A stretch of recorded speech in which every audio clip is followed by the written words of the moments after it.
Now, if this video title offends you, you're probably a normie lifter. The good news is you're watching the right video to solve your affliction. The first one is not learning. All great lifters are students of the sport. They are students of the iron game. And this is something I've noticed repeatedly. The best lifters, they are always learning, not just from their own mistakes, but from other mistakes as well, or the successes of other people. So it's really, really important to expand your base of knowledge. The more you learn, the more results you earn. And a lot of people think that someone like Dan Green is just a typical meathead. That is not the case at all. If you listen to him speak, if you read his articles, he knows his shit. He's not just someone who's doing something. There is a lot of thought that goes into the process. And if you want to stay a normie lifter, that's fine. There's nothing wrong with being normal. But if you want to graduate from your state of normality, you're going to need to learn more. You're going to need to expand your horizons. Number 2 would be too much variation. If you look at a lot of the great lifters, a lot of them didn't have that much variation. Now some do. If you look at the West Side or conjugate methods, a lot of them do swap in tons of different movements. But I would say it's even more common for someone to have 2, 3, 4 go-tos to support a specific lift. They just use these variations. They don't use 50 of them, just a handful, because they have found what works for them. This goes for bodybuilding, this goes for powerlifting. They have a few movements that work really, really well.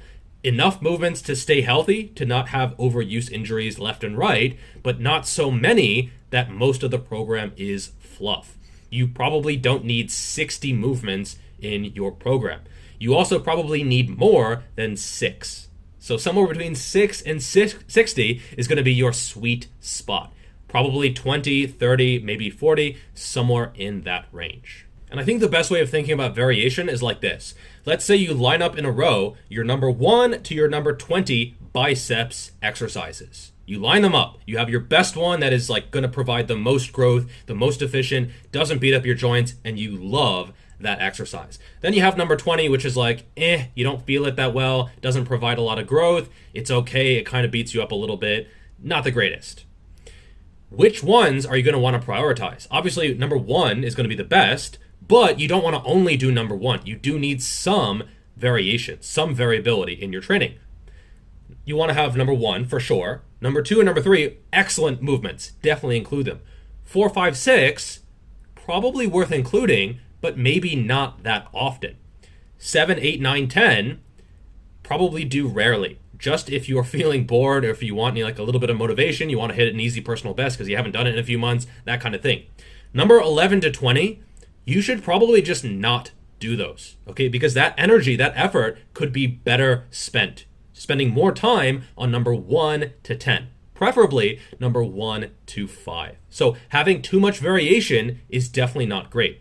But also, not having enough variation is also not great. Number 3 would be not thinking or analyzing or experimenting enough in your training. There are some people who don't keep a training log. They don't count their sets, they don't count their reps, and this can work for some people. But I would say for the vast majority of people, you're going to want to track at least some data. You don't need to check the humidity, the time of day, the air pressure, that kind of thing. Wind is wild. The science guy, helping you get some motherfucking gains. But sets, reps, weights, how you felt, just really basic information, I think can be absolutely invaluable. Thank you, notification.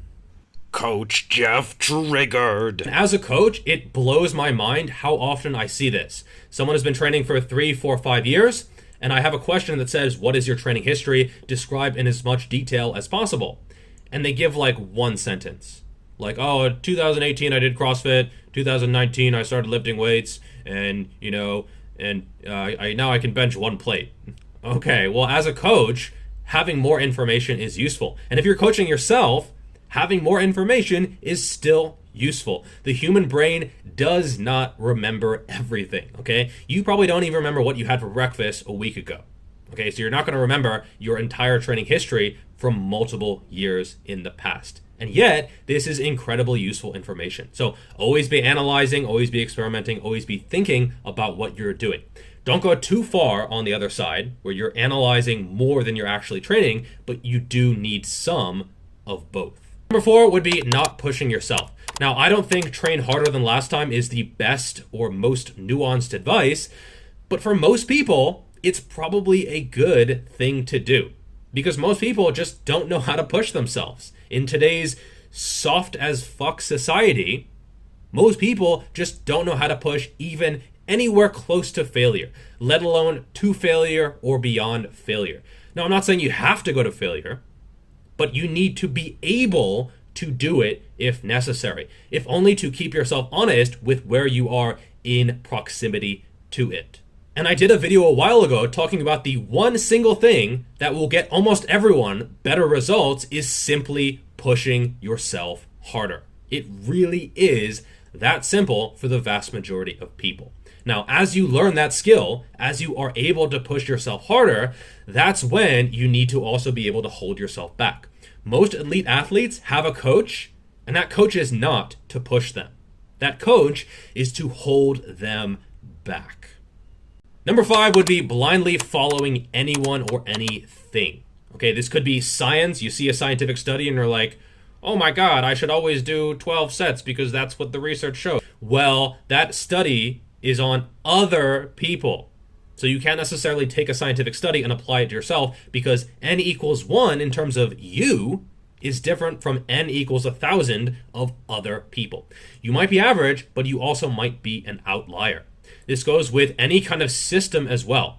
There are a lot of fitness cults out there. So, if you think starting strength is like the greatest program ever, well, it might be for some people, but eventually it's not going to be best. And eventually you need to graduate away from starting strength. Mind-boggling, I know. Artificially stupid. And this goes with almost any training philosophy. You have people who live and die by high volume and then high RPE, low volume, and then, only doing the bench press and then never doing the bench press. And so there's a lot of dogma in the fitness industry. And you need to realize that you can take these principles and you can apply them to yourself. See number 3, analyzing, experimenting, but do not do it blindly because that gets you into trouble. How that makes the slightest bit of sense, no one has ever explained. Yep. Depends It's just who the you way ask. they do it, Yeah. All right, so that is all for this video. Make sure to like, subscribe. You see that notification button down there? I want you to spank it. You spank it. And you spank their And that is all for this video. See you next time. Peace.